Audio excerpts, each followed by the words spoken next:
My son said I was forgetting things. He told the family I was slipping. He even tried to get the courts to declare me incompetent, just so he could take my house. I didn't argue. I didn't beg. I let him talk. Then I took the stand, and took back everything he thought I would give away. Before I begin, thank you for listening to my story. Let me know in the comments where and what time you're tuning in from. It means more than you know. It reminds me that I'm not alone in this. Now let me tell you what really happened. It started with a whisper I wasn't supposed to hear. I was folding towels in the hallway, my joints stiff but my mind sharp as ever, when I heard my son's voice from the living room. I paused, half-bent, the white towel in my hands like a flag frozen mid-wave. She forgets things more often now, Marcus said.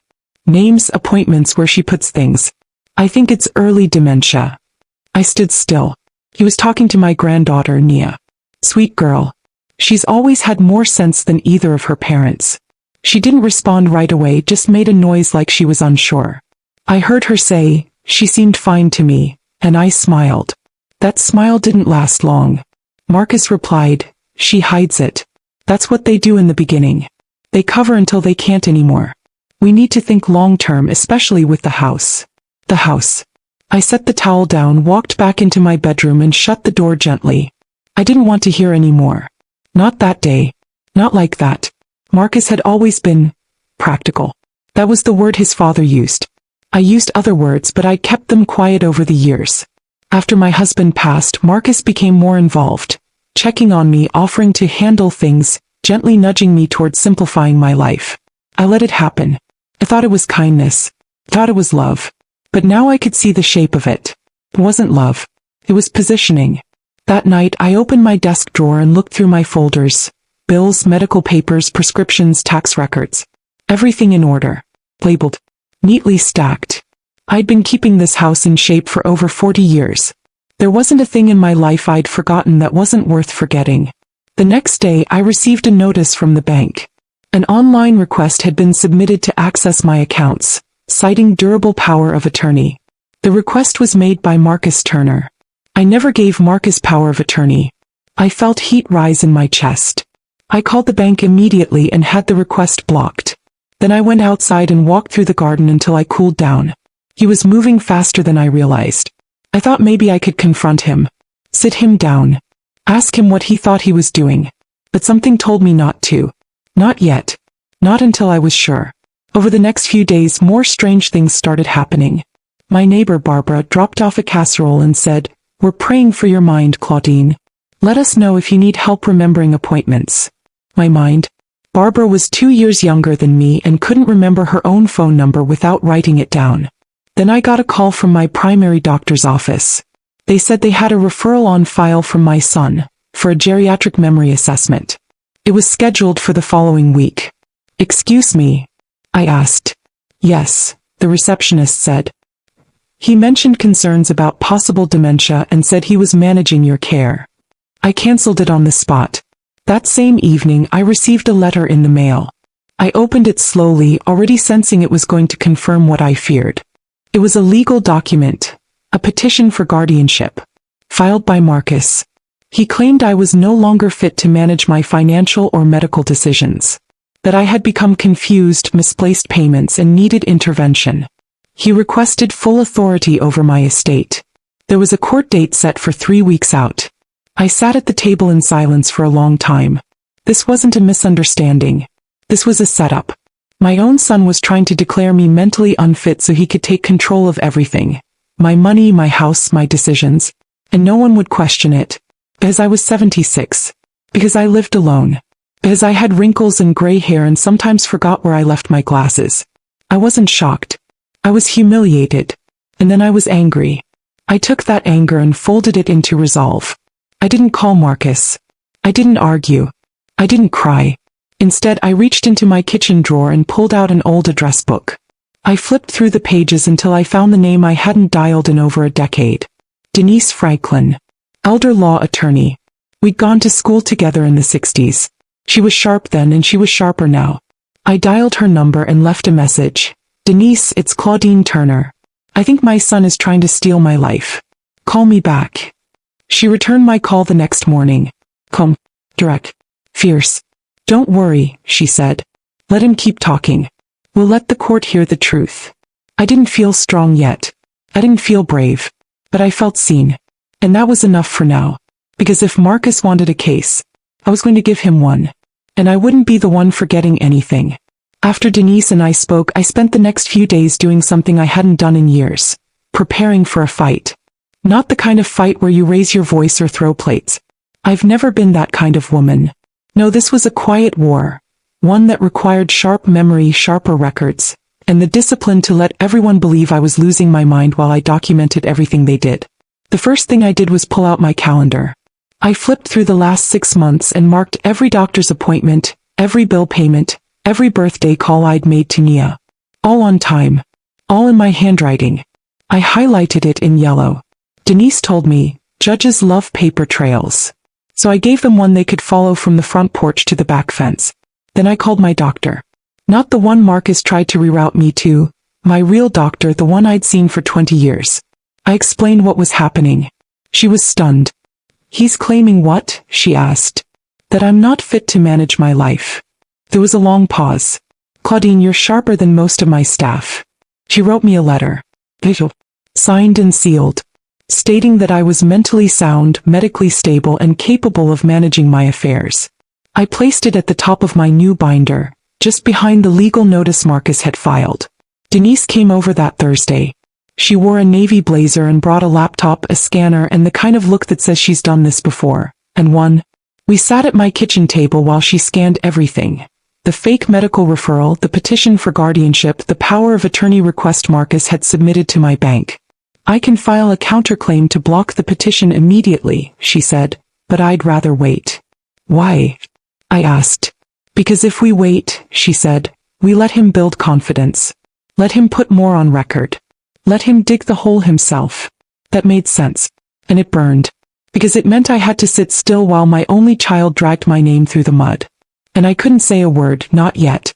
2 days later, I got a call from Rachel. Tasha Rachel Turner, my daughter-in-law. She never liked me calling her Rachel. Too old school, she said. Hi, Claudine, she began, chipper as ever. Just checking in. We're having dinner next weekend with my mother. Thought maybe we could bring you along to talk some things through. Talk some things through? You mean like explaining why you're standing behind your husband while he tries to declare me incompetent? I'll let you know, I said. My schedule's a bit full. She paused. Probably surprised I still remembered how to speak in full sentences. Well, we just want what's best for everyone, she said sweetly. Especially you. She hung up before I could say anything else. Later that evening, Nia came by. She had a nervous look in her eye, like she was testing the water before stepping in. I hugged her, then sat her down with a cup of peppermint tea. I overheard Dad on the phone, she said quietly. He was talking to a broker. About selling the house. I didn't react. I just let her speak. He said once the court grants him control, it'll be easier to get everything liquidated. That he already had someone interested in the property. I looked at her and said, how long have you known something was wrong? She didn't blink. Since last month. I didn't want to believe it. I nodded. I know, baby. Sometimes it's easier to believe a lie when it comes from someone you love. She pulled a paper out of her backpack. I wrote everything down. The dates I overheard things. What they said. If it helps. I smiled, then took her hand. It helps more than you know. That night, I added Nia's notes to the binder. I slept with it beside my bed like a shield. By the next week, Marcus had grown bold. He sent a formal letter to my doctor requesting medical files, claiming he needed them, as her acting agent under power of attorney. The office rejected it immediately. They sent me a copy. Denise smiled when I handed it to her. He's panicking. That's good. She filed the official objection to the guardianship petition. In her motion, she included the medical evaluation, the calendar records, Nia's written statement, and the evidence of fraudulent activity Marcus attempted through the bank. We were ready. And I hadn't said a word to Marcus since it started. Let them keep talking, I thought. Let them build a story. They believed their lie so much they forgot I still remembered everything. A week before the hearing, I got one last call. It was Marcus. He left a voicemail, his voice dripping with the fake concern he always used when he wanted something. Hey Ma, just wanted to check in. Hope you're feeling okay. We're almost through the process and then you won't have to worry about bills or paperwork or anything stressful again. This is what's best. Love you. I saved the voicemail, just in case the judge wanted to hear what love sounded like. Because this wasn't about care. It wasn't about concern. It was about control. And soon it was going to be about consequences. I could have stopped it all earlier. I could have called Marcus the moment I got the bank notice. I could have demanded answers, slammed my hands on the kitchen table, shouted until he cracked. But I didn't. Because I wanted something better than an apology. I wanted the truth to come out in front of people who mattered. People who would write it down, stamp it, and make sure he never had a chance to erase me again. Denise said the hearing would be short. Guardianship petitions usually are, unless we turn it into something more, she said. And we would. Because this wasn't just about my name on paper. It was about how easily people can be convinced that the elderly don't know who they are anymore. A week before the hearing, I started letting them see what they expected. When Rachel came by to check in, I opened the door wearing mismatched socks and left the kettle boiling just a little too long. When Marcus called, I let it ring 5 times and picked up sounding breathless and dazed. "Oh, Marcus, I forgot what day it was," I said sweetly. I wrote down every word he said. Every fake concern. Every rehearsed warning about how the system would take over if we didn't act now. The system? I built the system. I paid into it for 45 years. And now the same child I taught to count by sorting dimes on the coffee table wanted to convince a judge that I'd lost the very mind that raised him. Let them keep talking, I thought. The more they explained their plan to me, the deeper they sank into it. Meanwhile, Denise was working like a silent storm behind the scenes. She had already arranged for 2 expert evaluations, doctors who specialized in cognitive health. I passed both exams easily. Names, numbers, patterns, memory tasks. I didn't miss a beat. They were impressed, even made notes about my lucid recall and excellent executive function. Denise smiled when she read the reports. He's going to walk into court thinking he's prepared. And we're going to ruin that illusion in 15 minutes. Nia came by the day before the hearing. He brought me a new blouse. Soft lilac. Said it made me look like a gentle hammer. Not sure what that means, I told her, but I like the sound of it. She was nervous. Not about what would happen, about what it meant. About her father. About watching him unravel in public. You don't have to speak, baby, I told her. Yes, I do, she said. Because if I don't, he'll keep doing this to other people. Or to you again. I hugged her. I'm proud of you. I'm proud of you, she said back. We didn't cry. We didn't have to. Some moments carry more weight in silence. The morning of the hearing, I woke early. I dressed slow. I took my time with my hair. I made tea. Not because I needed it, but because it reminded me that I wasn't rushing to prove myself. I had already done that.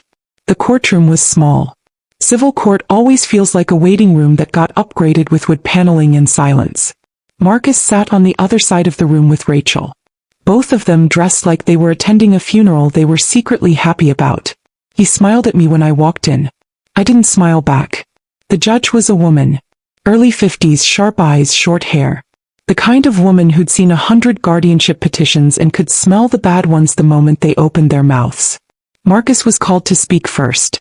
He stood, cleared his throat, and began spinning a tale of concern. My mother's been showing signs of memory decline. She forgets simple tasks. She's misplaced large sums of money. I've had to step in to help with basic things like her mail and her prescriptions. This isn't about control. It's about care. Rachel nodded beside him like a bobblehead in a courtroom drama. Denise didn't interrupt. She just took notes, calm and patient. When it was her turn, she stood and handed the judge a packet of documents. Your Honor, we have full cognitive evaluations dated within the last 2 weeks, verified by 2 board-certified specialists. We have banking records proving independent management, and a calendar log maintained by Ms. Turner that goes back over 6 months without a single missed entry. The judge flipped through the first few pages and raised her eyebrows. Then Denise said, and we have a witness who has first-hand knowledge of the petitioner's intentions. She gestured and Nia stood. My granddaughter walked to the front like she wasn't shaking at all, though I knew she was. She was sworn in. Can you tell us why you're here today? Denise asked. I'm here to tell the truth, Nia said. My father told me my grandma was slipping. But every time I talked to her she was sharp. She remembered everything. She helped me with my college papers. She even caught a mistake in my FAFSA. There were small chuckles in the room. Nia continued, I overheard my parents discussing the house. They said once the guardianship was approved, they'd sell it immediately. That this was their one chance to get ahead financially. My grandmother isn't sick. She's just inconvenient to them. The judge nodded. Thank you. Nia returned to her seat. My eyes followed her the whole way. She sat down beside me and gave my hand one gentle squeeze. And then it was my turn. I rose. I walked to the front slowly, not because I was weak but because I wanted them to see the strength in every step. I raised my hand. I was sworn in. And then I opened my mouth, not to defend myself but to tell my truth. And they all listened. When I sat down in that witness chair I didn't shake. I didn't stutter. I didn't look at Marcus and I sure didn't look at Rachel. I looked straight at the judge. She glanced over her glasses at me and said, You may proceed, Miss Turner. I took a deep breath. My name is Claudine Turner. I am 76 years old. I am of sound mind, clear judgment and perfect memory. I have lived in the same house for 43 years. I paid the mortgage, the bills, and raised a child who now sits here trying to take it all from me. The room went silent. Even Marcus stopped shifting in his chair. I may forget where I put my keys. I may write a grocery list and leave it on the kitchen table. But let me tell you what I haven't forgotten. I pulled the calendar from my lap and held it up. I haven't forgotten my doctor's appointments. I haven't forgotten my utility payments. I haven't forgotten how to manage my checking account or when the property taxes are due. I haven't forgotten the day my son tried to take that all away from me. Denise stepped forward with a copy of the cognitive evaluation and handed it to the judge. The medical tests are here, I continued. They'll show you numbers. But I want you to hear it from me.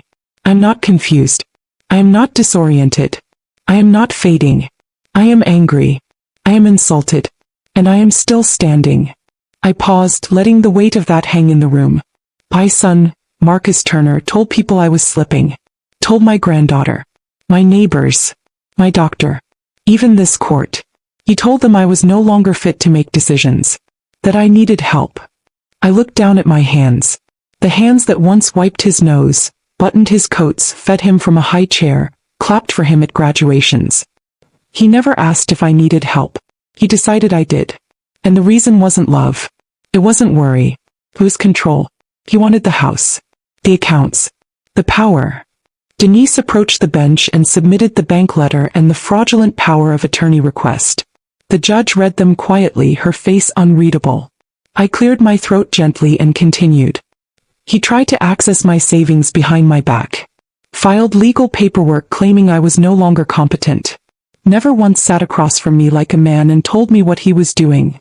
I turned slightly toward him then, not because I needed to but because I wanted him to feel it. My son didn't just lie about me. He tried to erase me. Rachel's eyes dropped to the floor. Marcus crossed his arms tight over his chest. And I let him talk, I said. I let him tell that story to anyone who would listen. Because I wanted the truth to be loud when it finally hit the air. The judge held up the cognitive test summary and looked at Marcus. Mr. Turner, did you have access to any of these evaluations prior to filing your petition? Marcus hesitated. No, Your Honor. Did you request an independent evaluation before deciding to pursue guardianship?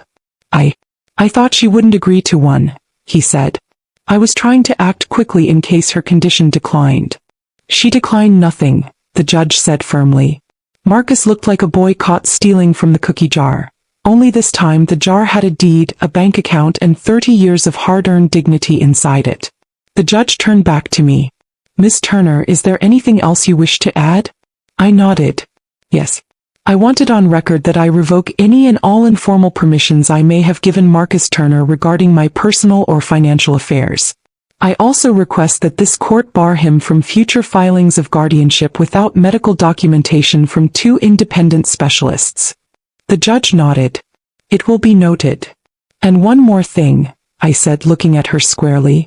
I may be 76, but I'm not done living. And I'll be damned if I let someone write the last chapter of my life without my permission. That earned a quiet murmur in the courtroom. The judge tapped her pen and leaned back. I've reviewed the evidence. The cognitive evaluations are conclusive. The witness testimony is compelling. And the petitioner has not demonstrated sufficient cause to proceed. Guardianship is denied. Power of attorney remains invalid. Ms. Turner retains full authority over her life and estate. Denise let out a slow breath. Nia gripped my hand with both of hers. And just like that it was done. I rose from the stand. Not fast but not slow either. I didn't look back. I didn't need to. The shame was already seated next to Marcus, wearing his name. Outside the sun hit different. Brighter. Clearer. We stepped onto the courthouse steps and Denise turned to me. That, she said, was one of the best testimonies I've ever witnessed. I've had a lot of practice, I said. Raising that boy should have qualified me for a law degree. We both laughed. Nia wrapped her arms around me. I'm so proud of you. I squeezed her tight. No, baby. I'm proud of you. You spoke up. You saw the truth. She stepped back. What are you going to do now? I looked up at the sky, that big Arizona blue stretching wide above me. I'm going to write a new will.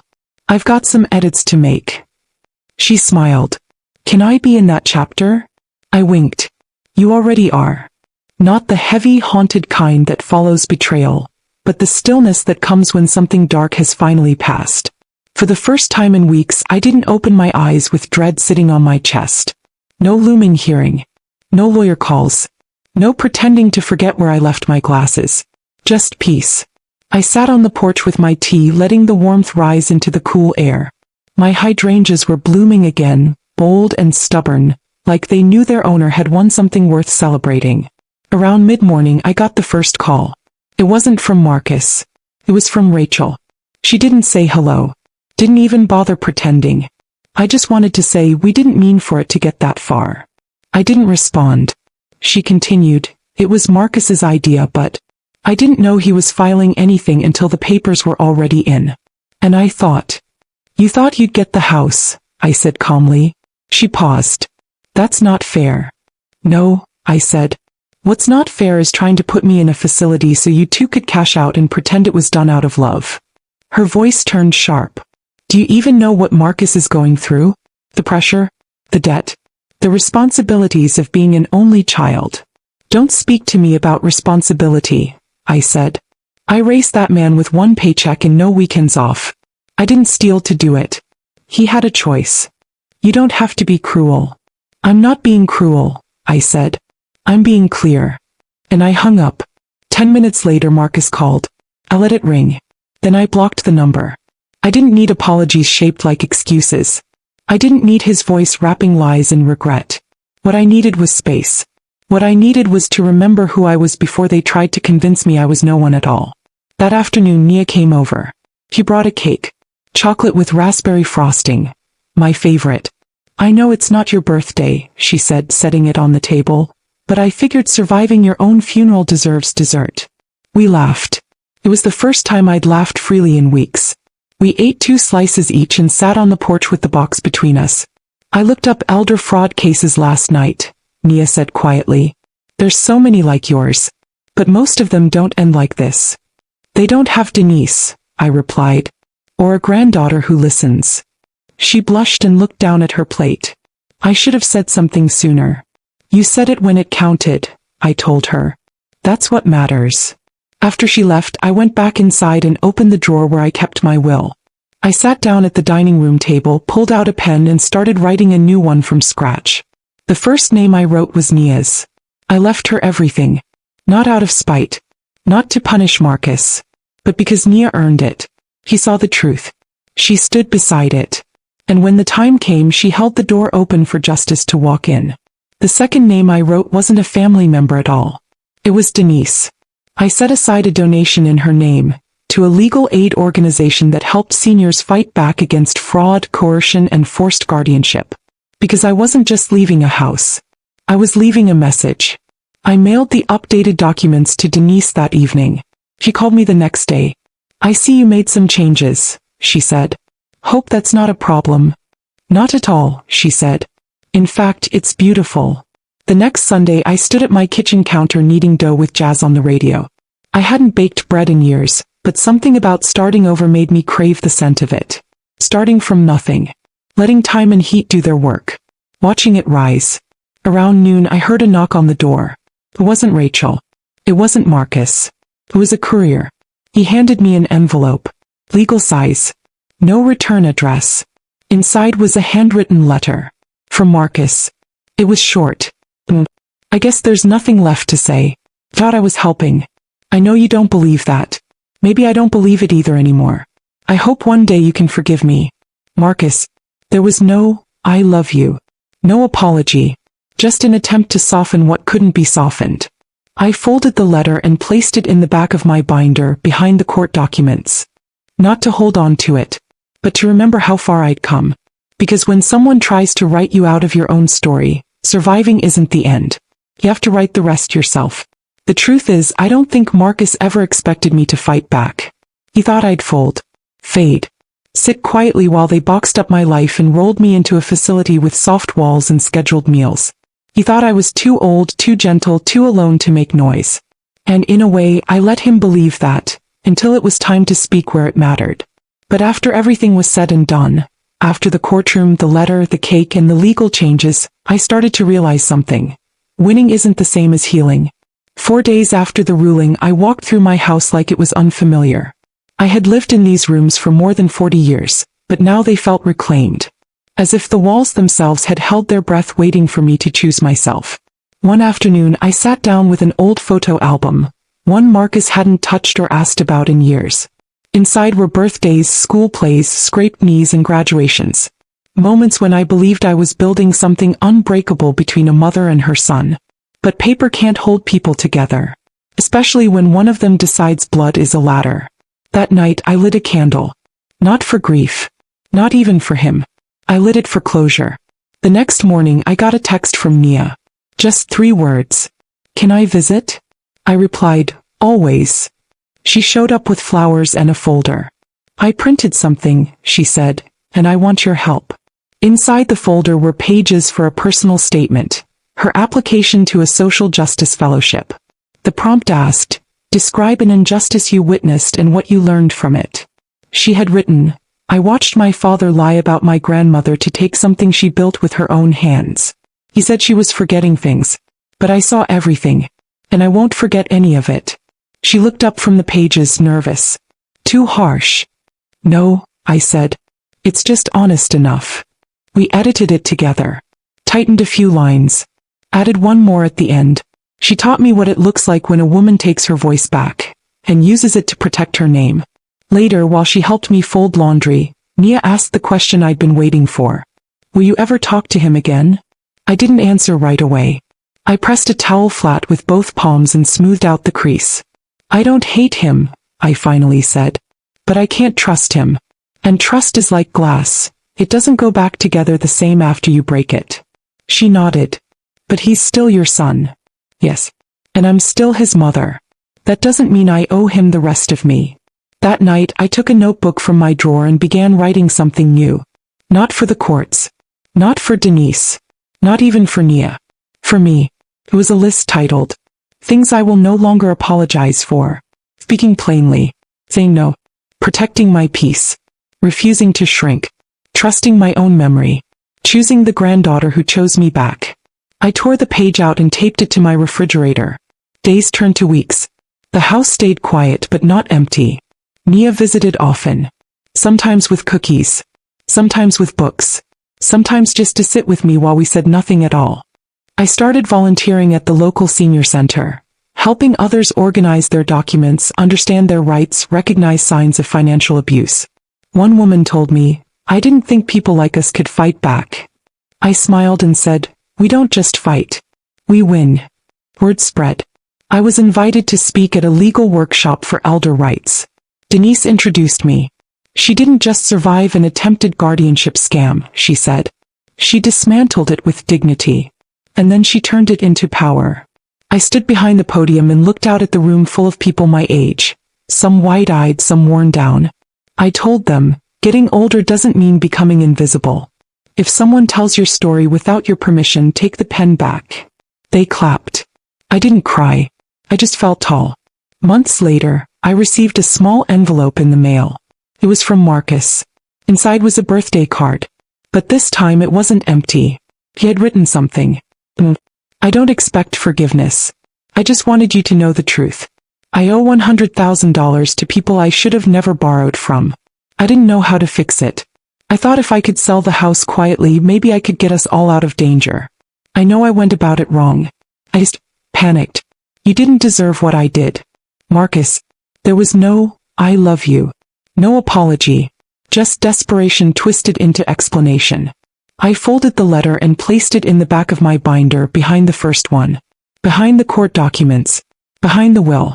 Not to hold on to it, but to remember how far I'd come. Because guilt is not redemption. And fear is not an excuse. And when someone tries to silence you, erase you, claim they know what's best for you, they don't get the final say. You do. And I did.